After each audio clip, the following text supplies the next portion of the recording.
Hello and welcome back to another episode of the Weekly Waypoint. Today we are playing Star Wars Battlefront 2 because it is of course May the 4th, and rather than celebrating Star Wars on its actual anniversary, we do it based on a pun, which I think is wonderful. May the 4th be with you all. Now I do not play Battlefront 2 all that often, so excuse the gameplay, but I decided this time around I would like to work on my... I think the class is called Specialist? Yeah, there it is. Basically the sniper class. It's also worth noting that currently there's an event on in the game where all respawn timers are put down to 0, so you don't have to wait to respawn.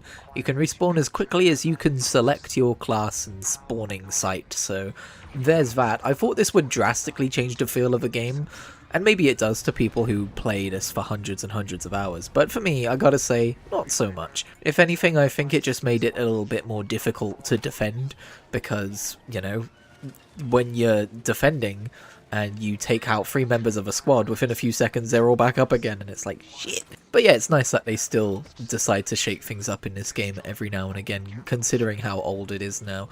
Although it doesn't look like an old game, because we have hit the era of gaming where visual, I guess, evolution has plateaued, and you can't really do all that much more with it. And the Star Wars Battlefront games have looked exceptional since the new ones came out, I would say. They look so authentic to, like, just how the movies look. I've always really enjoyed that. Alright, let's just launch straight into what I've been playing this week. And first of all, it's been a lot of Final Fantasy XIV because I've been catching up on the MSQ. I'm not fully caught up on the MSQ yet, but I'm on 7.4 for those of you who are in the know. Currently just farming up some gear so I can do that dungeon. The problem with falling behind in patch content in Final Fantasy XIV is it's difficult to just play through the patches one after the other because you constantly have to go and farm up gear so that you meet the minimum item level required for each patch's new dungeon, because each patch assumes that you've spent the entire patch doing raids and shit, so that's kind of annoying, but you know, I guess it is what it is. But yeah, obviously I'm not going to talk about any story specifics or anything like that. You don't have to worry about spoilers, but all I'll say is 7.2 is where I left off, and I finished 7.2 when I came back. Enjoyed that. 7.3 was really good, and 7.4, I don't know how to feel about it yet because I've barely started it, but it seems to be some setup for some stuff that's going to eventually end up being Evercold, so that'll be interesting to see. You may have noticed I also started a Let's Play series on the channel. That's right, I'm famously good at keeping up with those, but I want to play through Final Fantasy XIV and like read through all the dialogue for people and kind of give a little overview as to what the game's like if people don't know about it. I'm not going to give any spoilers either. I talk about this a bit at the start of the video, like my overview for what the Let's Play is going to be. But the general idea is if you've ever seen a Chugga Conroy Let's Play, it's going to be in that similar vein of like, I've played through the game myself before and I'm going to tell you about it as we're playing it, but I'm not going to... It's not like me re-reacting to the MSQ or anything like that. I mean, I guess partially it is, but not in a way where I tell you about what's going to come or even hint at what's going to come. It's more just like me showing you the game. So if you are interested in the Final Fantasy XIV story, but you are not interested in the gameplay, maybe you don't like MMOs or RPGs or whatever, then I invite you to watch that series because we're going to have a good time. I really enjoyed recording episode 1 and I'm excited to continue it. I don't know how often the series is going to happen in terms of like how many videos a week. I don't want to burn myself out or make it feel too much like a job or whatever, but yeah, I'm enjoying it. Speaking of Final Fantasy, however, this week I also started Final Fantasy Tactics, the Ivalice Chronicles, and that's an interesting one because I was having a really good time. I was really enjoying it. I did the first 3 fights and it was all going well, and then I did like the 4th fight, I think it is, and oh boy, there is quite a difficulty spike, which I have since been informed is a notorious, like, famous difficulty spike, and suddenly I've tried it a couple of times and I can't get past it. I've been told I can go and grind to level up my dudes, which I might do because this is a very replayable kind of a game. Like, there's going to be a lot of inherent fun even in just replaying battles, I feel like. But also I could knock the difficulty down to easy. I've been told this is perhaps one of the more difficult tactical RPGs. It's a little bit on the higher end of the spectrum of difficulty. You know, it's not like extremely difficult or anything like that, but it's maybe not the easiest to start with as someone who hasn't really played those games before. I've never finished one of those games before, at least. I've played a little bit of the original, not the original, but like the original rebooted XCOM game, Enemy Within or whatever. I've played a little bit of Mario and Rabbids, the first one. I've played a little bit of Mercenary Saga Chronicles 1, and I've played a little bit of one of the Fire Emblem games, and that's about it. Oh, and I guess I've played a little bit of Wargroove, and this is a genre I've always been interested in getting into. I think the gameplay loop is very rewarding, and I love the idea that, like, your units can die, like, and it's a permadeath kind of a feature for those units, and I know in Fire Emblem as well that affects the story. I don't know how far it affects the story in Final Fantasy Tactics. So far, all I've really seen is that they're kind of like, you know, they're named characters, but they don't exactly appear in the story. They're just part of your army or whatever, and that's fine. You know, it's a PS1 game. I'm not expecting anything crazy out of that, but, you know, all the same, you kind of form a narrative in your head, right? Just the fact that they have names, it's like, oh yeah, this is Laurentius, and I'm training him to be a knight or whatever, and then if he dies, it's like, no, Laurentius! The job system in Final Fantasy Tactics also seems really interesting. I thought it was a little bit more interesting than it actually was. I thought you might be able to, like, learn the spells of other jobs that you don't currently have equipped, but I think I misunderstood that, and I'm not sure you can, but all the same, I really like that you can, you know, you've got these famous Final Fantasy jobs and stuff like that. It's really interesting to see how that translates into a tactical RPG. I forgot to mention I have also played a little bit of Triangle Strategy in the past, which very much is supposed to be trying to recapture the essence of Final Fantasy Tactics. So far, though, I think I'm enjoying Final Fantasy Tactics more than I enjoyed what I played of Triangle Strategy. It's got that Final Fantasy magic to it, you know what I mean? I've also been playing some Mass Effect. I don't remember if I talked about this last week, but I think I was playing it last week as well. But I've been playing Mass Effect Legendary Edition. It's an interesting one because I've played Mass Effect 1 before, all the way through on the Legendary Edition on Xbox. And then I got a little ways through Mass Effect 2, and I got distracted by something else, and I didn't love the way the story kind of changed, which is crazy because people love Mass Effect 2. It's widely regarded as the best in the series, but the characters took a bit of a turn that I wasn't expecting, some of them as well, and there was just some stuff in there that I was like, oh, you know, I kind of enjoyed where we were at in Mass Effect 1, and now it's kind of changed. And something I always regretted with that playthrough as well is I didn't stick around and do, like, proper completion on Mass Effect 1. I didn't go and play through all the DLCs, I didn't check out some of the side stuff, because I was really curious to get to Mass Effect 2 and see this, you know, widely regarded game in the series. That's not how you say that. Highly regarded. That's the phrase I was looking for.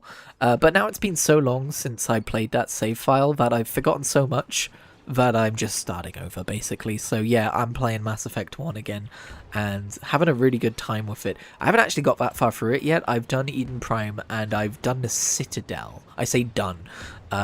I've basically just been taking it slow. I've been talking to NPCs, I've been learning stuff about the world, I've been doing side quests. I've been doing this one side quest that I never saw the first time around, where I have to go and, like, scan the watchers, and then it's like, wait a minute, what's the morality behind doing this, and you investigate that, and that's been pretty interesting. And yeah, I think in my first playthrough, I was, like, kind of trying to get through Mass Effect, because I had this feeling that Mass Effect 1 would be a little rough, a little old, and it wouldn't be until Mass Effect 2 that it really got good. But funnily enough, in hindsight, I've been really fond of Mass Effect 1 all this time. So now, this time around, I'm just trying to enjoy Mass Effect 1 for what it is before I move on to Mass Effect 2 after thoroughly doing everything there is to do in Mass Effect 1. At least that's the plan. Maybe my plans will shift and change as I spend more time in the game, but so far I'm having a pretty good time with that. And you know what? Since I just talked about tactical RPGs and Mass Effect, and we're playing a Star Wars game right now, I should probably also mention a game that I somehow never heard of until my friend Connor posted about it yesterday. There's a game being made by some ex-Firaxis developers called Star Wars Zero Company, which is basically Star Wars XCOM with apparently like a Mass Effect style focus on story and dialogue options and stuff like that. And that just sounds like a really good combination of stuff. It's meant to be coming out later this year, and I'm going to keep my eye on that, I think, because, you know, like I've said through this video already, I want to be getting into tactical RPGs. I think it's a great gameplay loop, but I think, as they said in this preview, as the developers said, the genre can be evolved, you know, like it doesn't have to remain what it is. It can be evolved into, like, this game with some more narrative-heavy elements, such as dialogue choices and all that stuff. There's nothing within that genre that says they can't do that, so I think that would be a really interesting thing to see. Apparently, you know, it's been having positive previews. People think it looks good. I don't know how this game breezed past me, because it's definitely something I'm interested in. Maybe I did see and forget about it, though, but, you know, game conferences and, like, announcement season's kind of upon us, isn't it? We're approaching June. Anyway, yeah, that stuff, it is chock full of games, so I do end up forgetting some stuff. Also, I've been less completionist about seeing every single showcase as I used to be, so it could have just been announced in like a Microslop one or something and I just didn't watch it, so who knows. But yeah, that looks good. While we're talking about upcoming game reveals and stuff like that, oh, my controller disconnected here, by the way. I've been having issues with my controller. While we're talking about upcoming game announcements, Assassin's Creed 4 Black Flag Resynced got announced. Well, yeah, it was announced and shown off, and it looks really good. I've actually never played the original, despite being a massive Assassin's Creed fan. I've never been a huge fan of pirates and, like, you know, the fantasy of being a pirate and sailing a pirate ship and stuff. I have softened on that in recent years, so I am a little bit more interested now. I will say, however, Assassin's Creed Odyssey was praised as being a little bit like Black Flag in terms of ship combat. Not obviously as in-depth, but people were excited about the ship combat in that game, and you know, the Black Flag ship combat, even the resynced version, looks similar to the ship combat in Odyssey, and you know, it's not like it's not fun, but it always felt like a distraction away from the main game to me that I didn't really care all that much for, so that's one of the reasons I've never really played Black Flag. I'm just not really interested in that fantasy and that kind of, like, style of gameplay, so I don't know, man. But I guess I'll probably check it out at some point, considering I've still never really played Black Flag. In fact, you know what, I did a little bit. I picked it up on Xbox a couple of years ago, and I played through it for a few hours, and I remember feeling like the gameplay itself was weirdly clunky. They changed a few things in terms of control scheme and, like, just game design philosophy from previous Assassin's Creed titles, and it was stuff that I didn't see reflected in future Assassin's Creed titles. I think there was stuff like hiding in tall grass and stuff like that, and it just felt unfamiliar and weird, and this resynced game looks like it might be more in line with Assassin's Creed games that I'm used to, so it might actually be good for me. I still need to play 3, so it's not important to play them in order or anything, not from 3 onwards really, but still. There you go, there's something I wasn't exactly planning to talk about today. Assassin's Creed Black Flag Resynced. It looks good. I mean, while we're in the upcoming games segment, which I've just decided is now a segment, I'm still excited about Lego Batman The Dark Knight, Legacy of the Dark Knight, that's what it's called. That's still one of my most anticipated games of the year, and it's coming out in a few weeks, so I'll probably be picking that up and playing it. That'll be fun. I will admit I've been slightly put off by the fact that, like, it doesn't seem like there's going to be a ton of characters to unlock and play as. It's more of like a focused experience on just a few characters, and it's mostly just like unlocking various costumes for them and stuff. But the more I think about it, the more I'm like, well, I don't know, maybe that's the right choice for a Batman game. Like, you don't have to do a ton of unlockable characters for every single game out there, especially when most of them play the same way. Most of them fall into a certain batch of archetypes and stuff like that. When I think about think of it as a game where you're playing through the story of Batman from his earliest years to his latest, and like it's drawing inspiration from all these different eras of the comics, then yeah, I think it looks really good, and I think that makes sense. Hopefully there's still a bunch of unlockables and stuff. I'm sure there will be. It's a Lego game. I know there's different Bat costumes from different eras. I know there's different Batmobiles and stuff like that, so yeah, it'll be a good time. But yeah, I shouldn't have stopped talking about what I've been playing this week, because also I started... I've been starting a lot of games recently. I'm not going to stick with all of them, I know, but I'm just kind of in a fuck it, do what I feel like mood. I started Tainted, Grail, Fall of Avalon, which for those of you who are not aware, it's an indie game. I would say it's one of those kind of like double A games in terms of scope. It's like a Skyrim style of RPG, which surprisingly you do not see a lot of. I've seen people calling it a Scrolls-like game, which I quite enjoy. But it's in terms of like, you know, it's from a first-person perspective and you level up skills as you use them and stuff like that. And like, you know, the way you interact with the world and loot things and all that stuff is quite familiar. However, the game itself is very different in tone. It's like a dark take on Arthurian legend. And I'm not all that far through it yet, but it's definitely my cup of tea and I enjoyed what I played of it so far. It's, yeah, I don't know how I'm going to juggle all of these games I want to be playing right now, but I definitely don't want to drop this one because it's really cool in a world where we've been waiting over a decade for the Elder Scrolls 6. It's really cool to see other developers kind of taking up the mantle. I would say Avowed is another Scrolls-like game, right?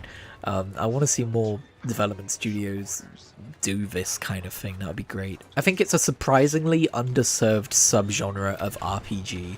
I also played a little bit of Super Monkey Ball Banana Mania because I just got the itch to be rolling a monkey and a ball around and trying not to let him fall off the stage and inevitably letting him fall off the stage. That's always fun. I recommend that game to anyone who enjoys whimsy. Some people do not enjoy whimsy, and to those people I say stay away from Super Monkey Ball. It will only infuriate you, it will make you angry. Why must whimsy exist in this dark bastard of a world? But whimsy enjoyers, go right on ahead, it's a good one. I've been dipping my toes into so many games. I also, last night I downloaded, or I re-downloaded the Crew Motorfest again because they had a event on where you can like get the 2018 Red Bull Formula 1 car, and I was like, hey, that's kind of cool. Red Bull aren't my favorite team or anything, but it's cool, so sure, why not? And I played some of that. I've also been continuing to play Formula 1 2025, like I mentioned last week. I played a little bit of Forsaken Remastered, because, right, you know what? I think I can pinpoint what's happening here. I can pinpoint what is aggravating my ADHD and making me play all these different games.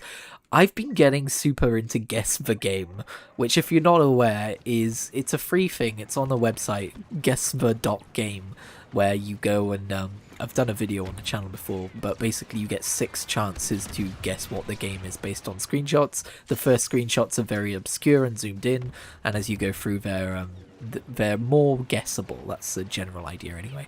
And I think what's happening is I'm doing it every day, and then, like, for instance, there was one a few days ago which was a 6 Degrees of Freedom shooter, and I went, I've never played this, but I have played Forsaken, which was one of my guesses. It was one of my childhood games. It's a PlayStation 1 game, and I was like, man, I kind of want to play Forsaken again, and so I was like, I mean, I've got Forsaken Remastered, I'll just download it and play it. And I did, and I played the first few levels, and then it started getting difficult, and I stopped playing it.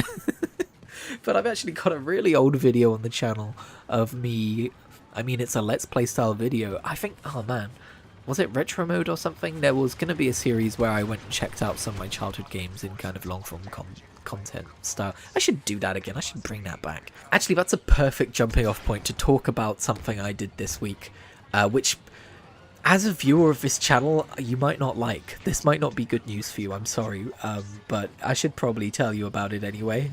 It's gonna be good in the long run, I promise.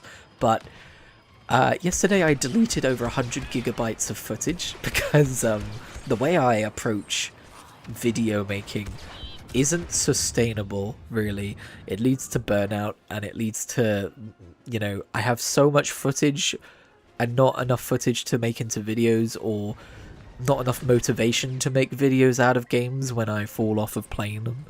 So what I do, for those of you who aren't aware, is I have OBS recording the last 30 seconds of gameplay, and when something happens I press the clip that button. And then later on I organize those clips into edited videos, and I will still be making those videos. But what I do is I just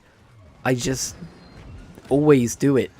Whatever game I'm playing, if something funny happens, I just take a clip of it, And then what happens is I have all of these clips from all of these different games, and it becomes unwieldy, and it stresses me out because I'm like, I have no idea what to do with all of this footage, and some of it's from years ago at this point, and I can't delete this footage because, you know, then I won't be able to make part 6 of this series, and if I do make a part 6, it's gonna be like a jump in time, and I'm gonna have missed something. I just decided, you know what? I need a clean slate.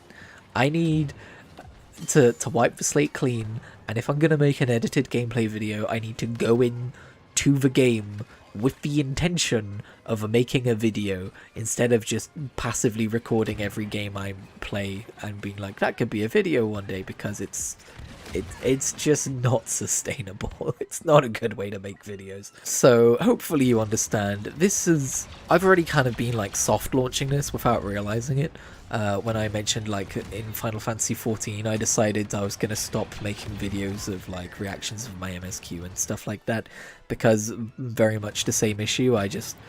I was drowning in footage and no motivation to turn it into videos, and, you know, this is a hobby and not a job, and yeah, it's a difficult thing to just be like, hey, get excited for the future of a channel, I just deleted all of this footage that could have been videos. It's like, well, that's not something you want to hear as a viewer, I'm sure, but hopefully what it's going to lead to is more intentionally recorded videos, and it might also just lead to me doing more long-form video commentary content, like the Let's Play of Final Fantasy XIV I put out yesterday, because, I mean, it's a kind of style of video I've always wanted to make, and for whatever reason I just didn't.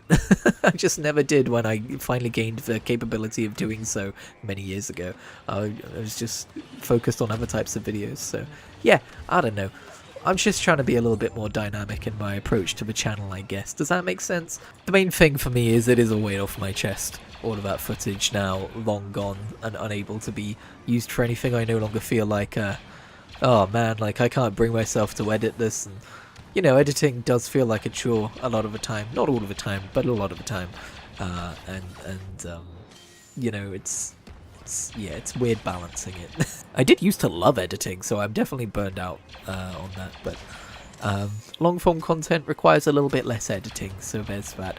I'm also aware it's not quite as yeah, or it's a different kind of entertainment. I'm not saying it's not as entertaining, but it's more chill and it's less laughs per minute, I suppose, if we're going to put it like that. So I do still want to do edited content. But either way, thank you very much for checking out this episode of the Weekly Waypoint. We got a little bit into how the sausage is made here, but all the same, this was unfortunately a defeat, but I had fun all the same, and that's what matters. I hope you had fun too. Please leave a like if you did, and subscribe for more. I will catch you in whatever I make next. Oh, and I wanted to show you, before we left, I was on the middle of the scoreboard. And we haven't got there yet because I'm slow on the footage. Hurry up. Oh, I know I was bad as Darth Maul as well. There we go. Look, I wasn't completely useless. Okay, bye.